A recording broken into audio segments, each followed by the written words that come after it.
Hello, welcome back. This video is going to be about me building the full project and what it actually looks like. Okay, here we have the register file. So first we have the clock up here, which I built earlier, and then we have x0, which is right here, which is always going to be hard-coded to 0. And these are the registers x0 to x7, and then these LEDs from x1 to x7, they're going to be holding the register values. I was building this during the beginning of school, so it was a little bit hard to find time to build it, but it was pretty easy because they were all the same registers, so it was just like copy and pasting the same thing over and over again. Okay, so now we have the fetch, decode, and hazard logic. So first I'm going to talk about the fetch. The fetch was pretty easy to build because it was quite small and the wiring were pretty basic, so it wasn't too bad. And these two chips are each 8-bit instruction memory, so in total it's 16-bit. Okay, next we have the decode.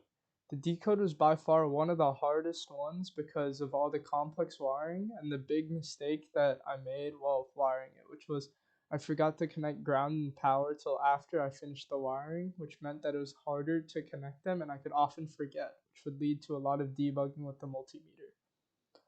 And down here we have the hazard logic, which was pretty easy to build because there wasn't much wiring, as you can see, and it was mostly full of a lot of chips that were being connected together. Lastly, I'm going to talk about the memory access and store. So first I moved the execute stage up here to have space for the memory access stage, which is down here. And this is the RAM chip. So I also labeled each chip because I kept getting confused and mixed up which chips were which wasted a lot of time. And it was pretty hard to find a marker to write on the chips.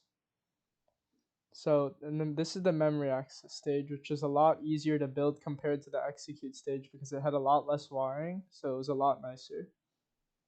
And the store stage doesn't actually have any chips in it and is just all these extra wiring along the edge that's connecting everything together. So in the next video, I'm gonna show you a video of the full project actually working and running, and it will run a bubble sort, which will sort the values into these registers.